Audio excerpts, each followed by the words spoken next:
Olá, seja muito bem-vindo ao nosso Momento Consult. Ao meu lado, Mariana Secato, nossa consultora jurídica tributária aqui da área societária e que nós já conversamos em algumas oportunidades. E deste lado, a Rosana Matsu, nossa consultora tributária aqui da Consult, além de mim, né, que sou o Gilberto Meira, consultor jurídico tributário, todos nós aqui da Consult, trazendo neste momento em especial um episódio específico sobre um tema, meninos, que deveria ser de importância crucial para qualquer empresa, que é o dito cujo comitê tributário. Né? E por que eu falo em comitê tributário? Eu tenho dito nas palestras, nos eventos que tem vindo, e acho que você também tem dito, você também, que nós vivemos um momento de impacto muito grande com a reforma tributária, que para quem acha que ainda vai acontecer, tem que acordar e descer do pé Já aconteceu, né? já aconteceu, ele já existe, o impacto é enorme e cada dia que passa, um dia a menos que você tem para se preparar. E o primeiro passo é uma gestão. Né? Eu tenho dito que ele afeta inúmeras áreas. Né? Por exemplo, a preocupação com a gestão empresarial.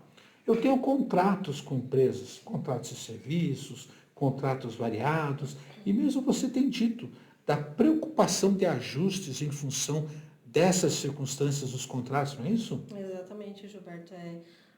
Todas as frentes do negócio elas vão sofrer impacto e a área de contratos, tanto dos contratos internos das empresas quanto de contratos comerciais, elas vão sofrer um impacto, porque você tem aí uma reforma tributária com um prazo de transição de quase 10 anos, com uma série de regramentos que vão mudar completamente o tratamento desses tributos, CBS, IBS entrando no lugar de ICMS, PIS, COFINS, enfim, tem toda uma modificação aí tributária e muito disso é trazido para os contratos e você tem que regular prazos, formas de pagamento, preços diferentes. Pois é, menina. E nessa história de preço, você tem feito visitas às empresas e tem falado, porque o IBS e a CBS serão adicionados ao preço. Exatamente. Nós saímos, né, de tributos que eram calculados por dentro, né, para tributos calculados por Que fora. na contabilidade hoje são tratados como receita própria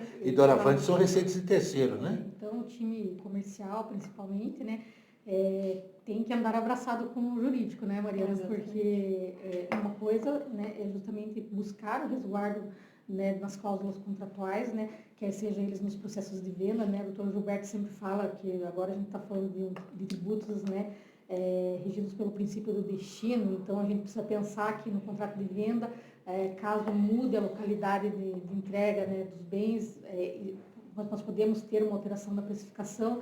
De outro lado, como a Mariana falou, né, os contratos, a questão das compras, né, em especial contratos de longo prazo, né, precisamos observar, né, as questões de um futuro crédito financeiro, né, onde eu só vou poder apropriar o crédito se já tiver ocorrido o pagamento do fornecedor e se esse fornecedor estiver compliance com o tributo dele, né? Então, lógico que existem algumas opções ali de se fazer a retenção da tributação para não perder o crédito, mas em regra geral eu passo a ter uma preocupação, né, também do meu fornecedor ser compliance, né?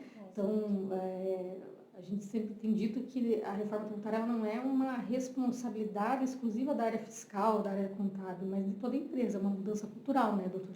E eu quero aqui jogar, cutucar, porque o meu papel é ser provocador.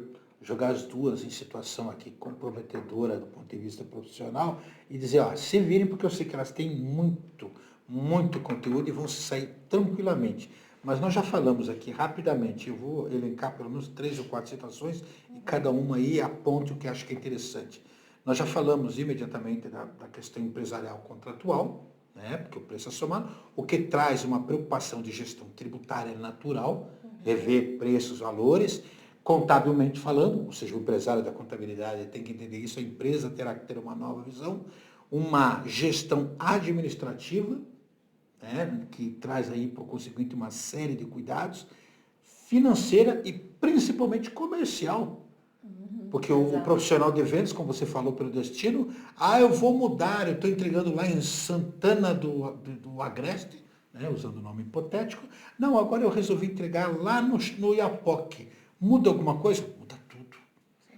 E a preocupação, eu brinco, né, já começa desde o nascimento da empresa. E para as empresas que existem, né, a manutenção delas. E agora, aproveitando a presença da Mariana aqui, né, para falar um pouquinho do aspecto do societário mesmo, né? Porque os KNAIs sempre foram importantes, mas nunca foram tão fiscalizados eletronicamente como serão a partir da reforma tributária, né? Então, às vezes, aquela espera, né, que o empresário tinha para fazer uma alteração de KNAI, para incluir um KNAI, eu vou esperar a próxima alteração para...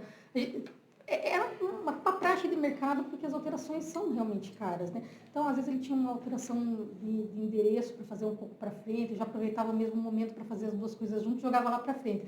Agora, não só a questão do KNAI é super relevante, né? Porque a apuração assistida só fará com que a empresa faça jus a um determinado crédito, né, operacional, se ele estiver devidamente registrado no cadastro único. Então, já não se pode mais esperar tanto para incluir um KNAI, como também não se pode esperar para fazer uma alteração de endereço, né, doutora? Você tem que pensar, hoje as pessoas pensam muito, as empresas pensam muito nisso de forma reflexiva, quer dizer, o trabalho vai acontecendo e conforme você vai precisando ali, de um código ou outro, a empresa vai reagindo e colocando, às vezes espera um fluxo, de repente um volume ali de operações para efetivar a mudança, para ver se aquela linha vai funcionar, se aquele negócio vai adicional ali na empresa enfim, se efetivar para você ter que fazer uma alteração. Porque realmente, alterações contratuais, elas, por mais que hoje você já tenha muita tecnologia, você consiga fazer uma alteração de forma muito mais rápida, mas principalmente quando se trata de objeto social e de localidade, de endereço,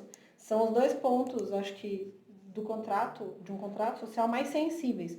Você demanda consultas de viabilidade, autorizações, modificação de licenças. Então, são alterações que naturalmente elas levam mais tempo. E aí dá mais preguiça, do empresário de ajustar isso, porque tem que envolver, de repente, vigilância, corpo de bombeiros e aquele monte de licenças. Mas hoje você tem isso, o empresário correndo atrás da operação para regular.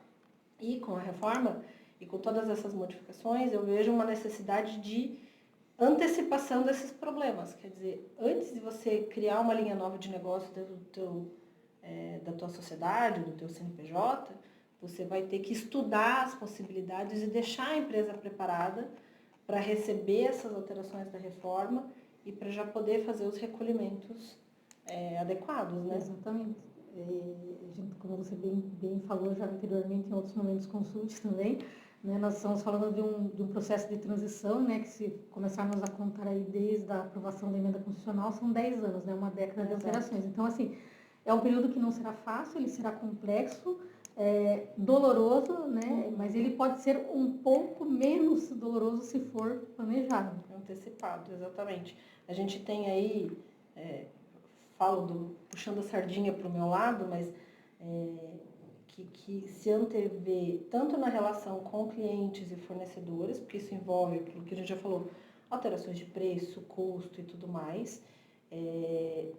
Tem toda a questão logística, pelo princípio do destino, quer dizer, se você muda ali alguma coisa na tua logística de entrega, de fornecimento, isso vai ter impacto.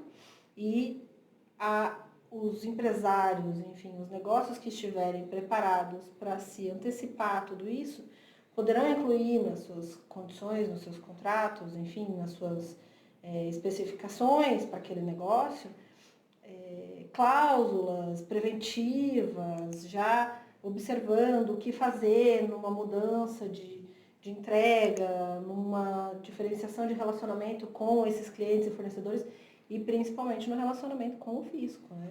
E essa preocupação que as duas têm demonstrado de nós nos tornarmos proativos foi tratada no Momento Consult 147, enquanto as duas aí destilavam conhecimento, eu estava aqui investigando, e no Momento Consult, episódio 147, o Diego Carvalho, o colega nosso aqui também, copartícipe do nosso Momento Consult, mostrou o artigo 335 da Lei Complementar 214, que trata das presunções iure et iniure, ou as presunções absolutas, e recomendamos a você assistir, que estão todas elas calcadas na contabilidade.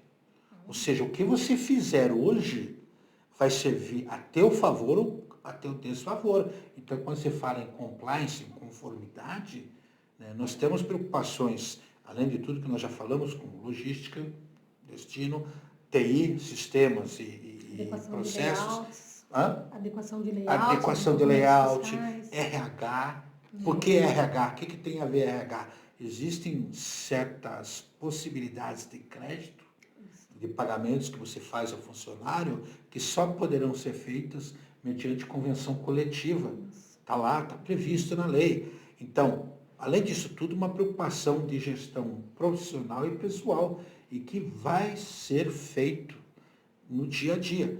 E eu sempre digo, nós ainda temos aí 5 meses para entrar em vigor, é um tempo mais do que suficiente para nós nos adequarmos e trabalharmos no sentido de tentar fazer alguma coisa nesse sentido.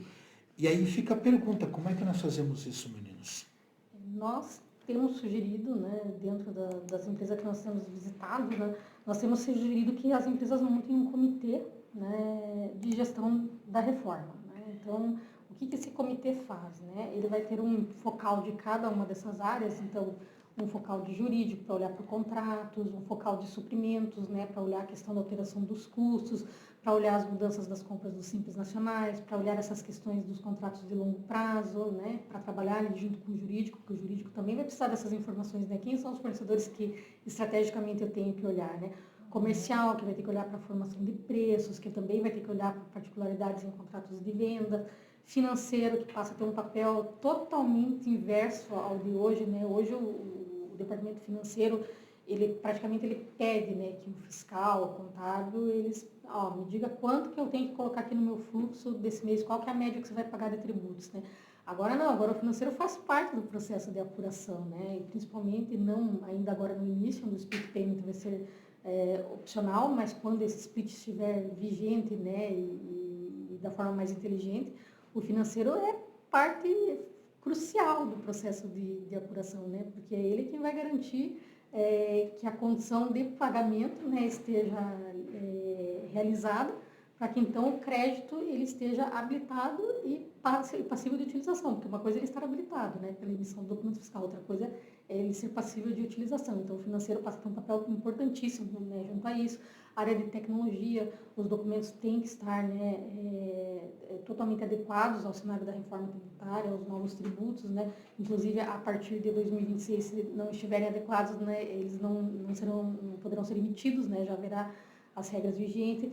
Então, o ideal é trazer uma pessoa do comercial, um da contabilidade, um da área fiscal, jurídico, suprimentos e todas as áreas que tiverem envolvimento, né, que a empresa, assim, entender, trabalhar o cronograma da reforma, né, o que elencar quais atividades relacionadas à reforma cada área tem que olhar, estabelecer prazos, né, criar um projetinho. Metas, né? Como se fossem realmente metas, né, e ter ali um focal para gerir nesses prazos, porque também não adianta colocar prazos, ninguém cumprir, ninguém acompanhar. Então, e aí fazer reuniões frequentes, né, para avaliar os prazos, para avaliar riscos, avaliar o que pode não ser cumprido, o que pode representar, e a gente precisa lembrar que a reforma, também já comentamos em momento consulte anterior, né, ela traz um cenário novo de fiscalização, né, um viés muito mais intenso do que é hoje, né, e hoje já é intenso, né.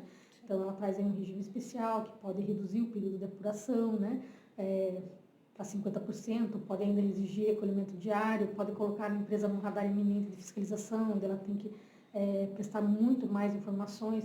Então, hoje também ter alguém lá dentro do tributário olhando para a CND, olhando para esse relatório de situação fiscal, fazendo a administração de passivos, né, tendo esse olhar é fundamental. A participação, a parceria entre o jurídico e o jurídico aqui, tanto parte civil, né, contratual, que a gente já tem batido bastante aqui, quanto do tributário, eles vão ter que andar muito mais aproximados da parte operacional para ajudar todos esses setores a interpretar e entender cada uma dessas modificações. Até para evitar, para já criar um preventivo e evitar questionamentos futuros, evitar novas ações, de parte a parte, tanto do fisco questionando o tratamento que está sendo dado pela empresa nos negócios, quanto da empresa também, evitar situações que depois tenham que ser resolvidas aí via judiciário, né? E me parece que nesse instante de tudo isso que vocês falaram, o primeiro passo é fazer um brainstorm, né? Uma amiga minha chama isso de toró de parpite, né, moça? Toró de parpite. Ou seja, De todo o teu pessoal interno, os parceiros, consultores, coloca num grupo e começa a levantar.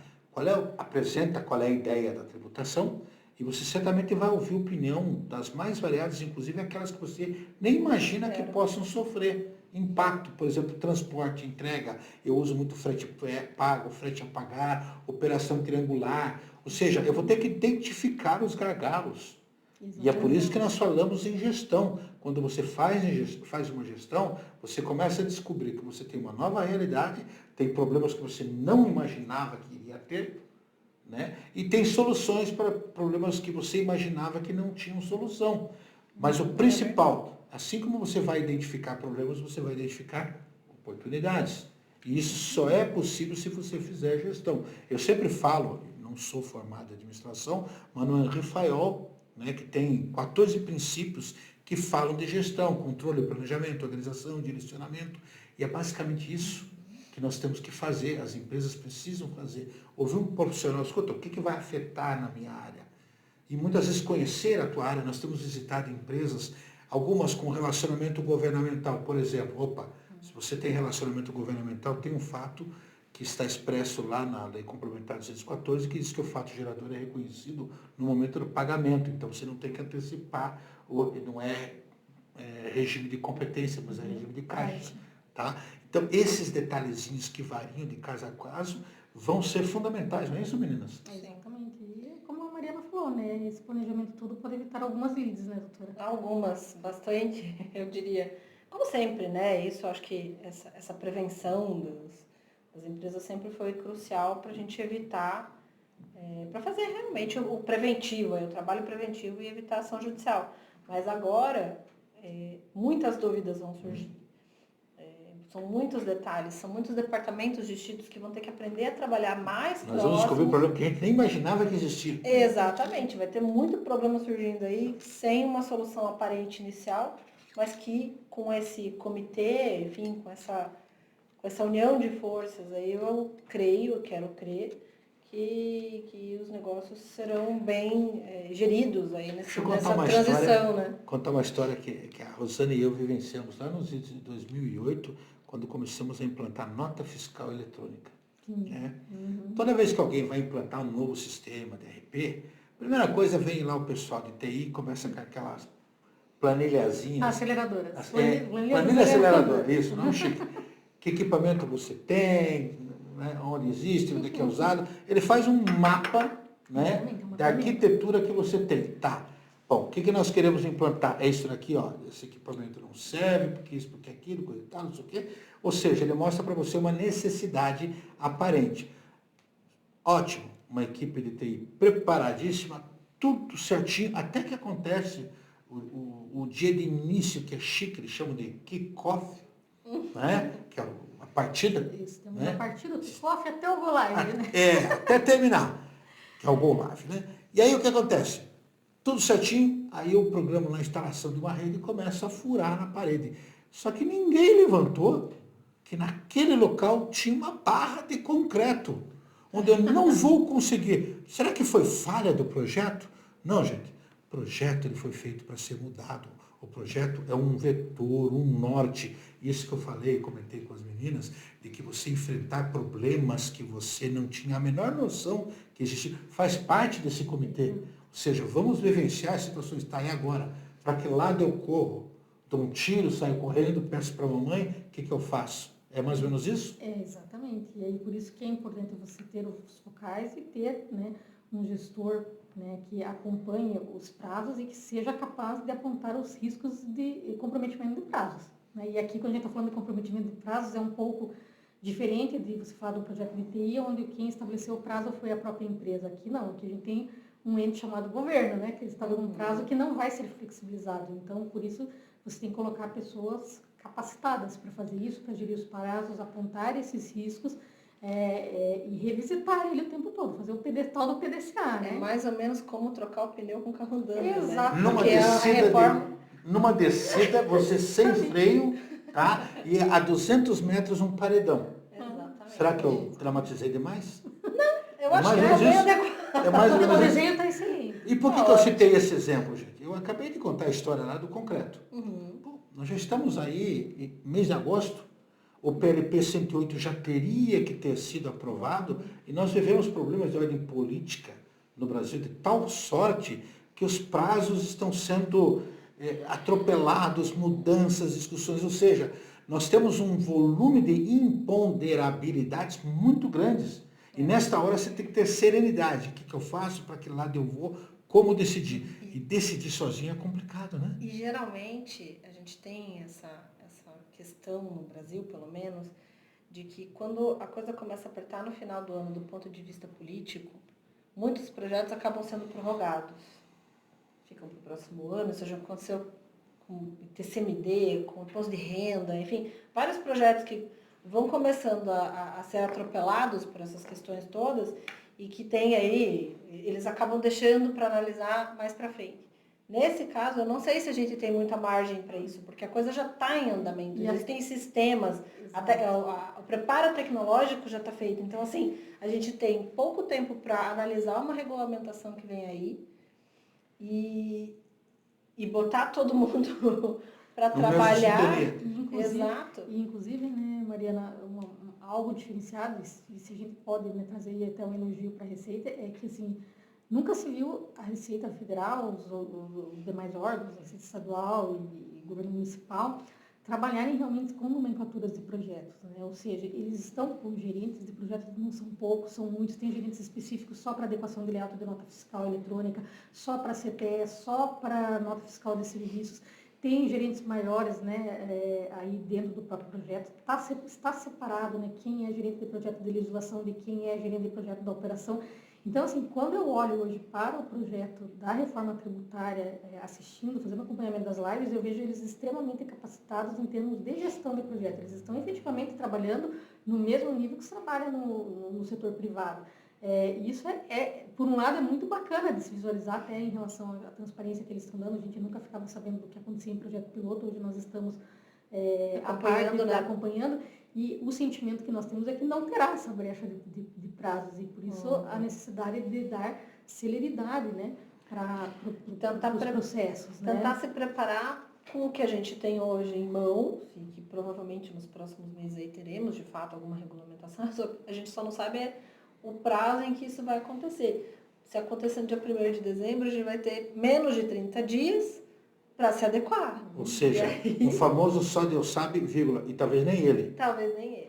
E aí eu pergunto para você, dentro desse escopo de comitê tributário, o que nós temos feito basicamente que pode ser útil aí àqueles que nos assistem, já mostrando esse festival de inconstâncias e circunstâncias que fogem do controle do próprio governo e da própria equipe que está trabalhando por trás do Comitê Gestor e da Receita Federal e que nós podemos oferecer e que seja útil àqueles que nos assistem, Rosana? Nós temos duas possibilidades aí de escopo de serviços para ajudar os nossos clientes, né? Um é ajudá-los com a estruturação desse comitê de reforma tributária, né? Ajudá-los com um time próprio, né? Desenhar toda a estrutura e arquitetura do projeto do comitê, né? Estabelecendo as metas de cada departamento, o que cada área tem que fazer, entrevistando, enfim. Coisa do tipo, faz o kickoff e vai tartaruguinha. Isso, exatamente. E aí vamos ali auxiliando eles, e aí eles vão fazer o gerenciamento desse projeto internamente. Então a gente desenha a arquitetura, né?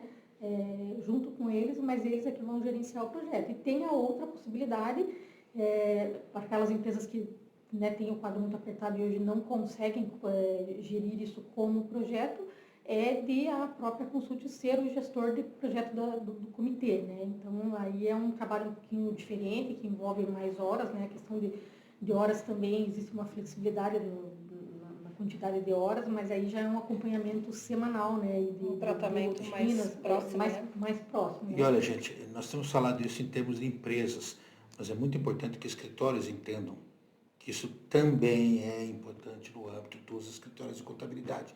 Porque nós teremos a implantação do novo sistema, manutenção do antigo, e por muito tempo eles vão caminhar paralelamente, são equipes distintas, ou seja, é fundamental que você trate isso como um projeto.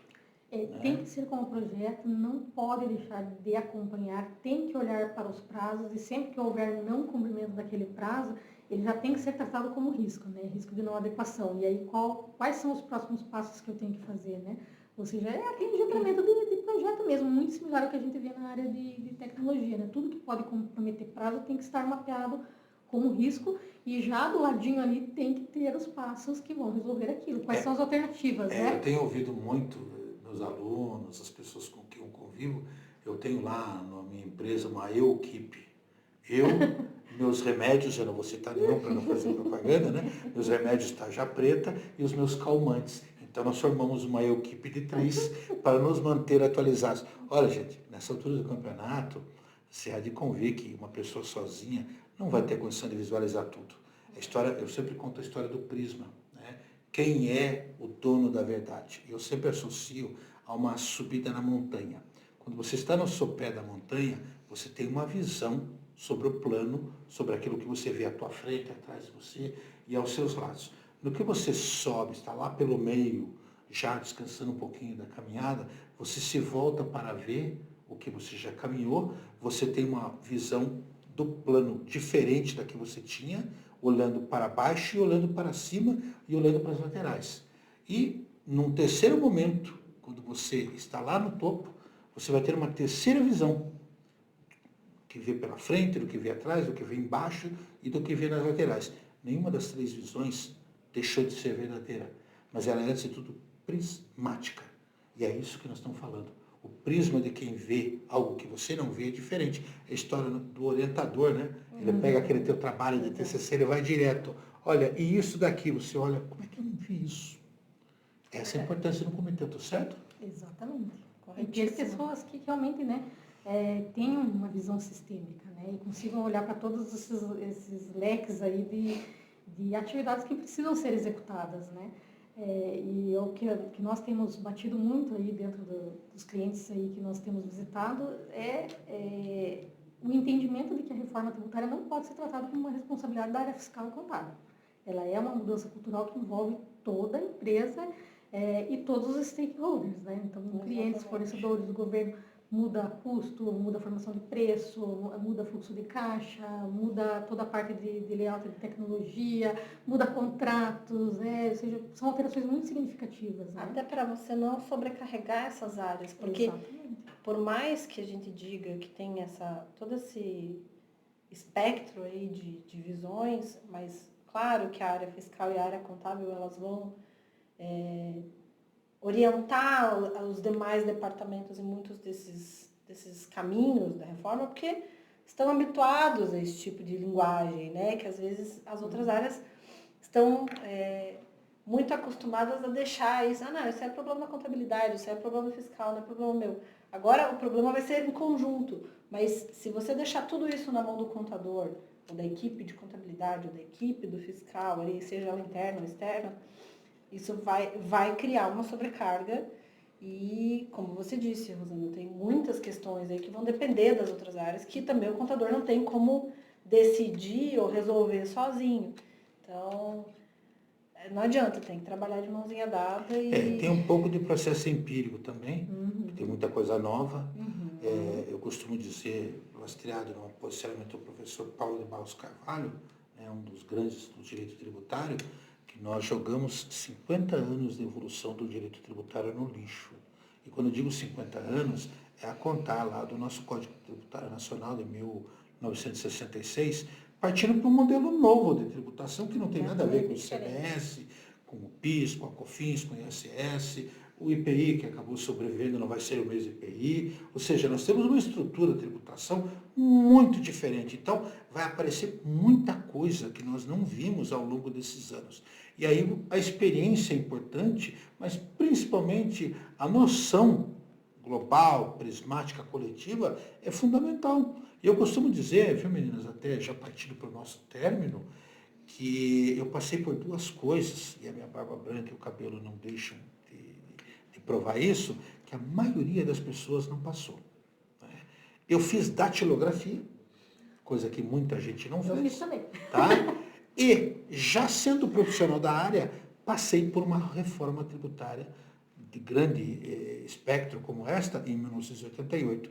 E posso dizer a vocês, a atual é infinitamente mais complexa. É isso? Exatamente. É isso. Temos alguma informação adicional para o nosso término de conversa aqui, Rosana? Que mereça ser considerada? Eu creio que seria isso mesmo. E a gente deixa aqui, né, obviamente, o convite aí para o pessoal, né, nos seguir aí nas redes sociais para as novidades, né, acerca da reforma tributária, né, devemos ter a regulamentação em breve.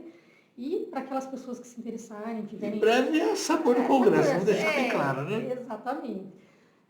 E para aqueles que quiserem, né, nos procurar, nos contatar para, né, eventualmente buscar mais informações, saber como funciona esse trabalho, também esse serviço do comitê, né, fiquem bastante à vontade, podem fazer isso, né? Como é que nós fazemos? Estaremos à disposição. Como é que nós fazemos? Mandando um e-mail para momentoconsulte@consulte.com.br. E nós não combinamos isso. Ficou bonitinho, né? Ou então aqui embaixo, gente, vocês têm um espaço.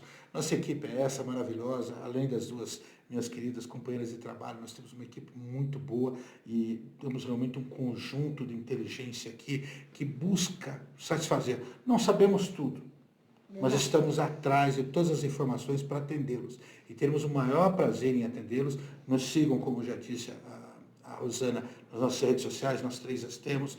Temos a da Consulte. Divulga nosso trabalho, né, meninas? Afinal de contas, é um trabalho de qualidade que a gente faz com prazer, né? A gente gosta de dividir. Eu sempre lembro, dividir na área do conhecimento é somar. Nós queremos somar com você. Então, divulga nosso trabalho, dê o seu likezinho, clique lá no badalo ou no sininho, né? De forma que sempre que tivermos alterações, você será o primeiro a ser informado. De resto, meninas, foi um prazer inenarrável ter vocês duas. Temos que repetir, né? Afinal de contas, o time que está dando certo, a gente tem que repetir. Fizemos tudo assim de primeira e na base da adaptação, ninguém combina nada aqui, né? E deu tudo certo. E se não der, você vai nos perdoar, porque nós queremos trabalhar com vocês. Obrigado a vocês. Obrigado a você que nos assiste e até uma próxima. Até. Tchau, tchau.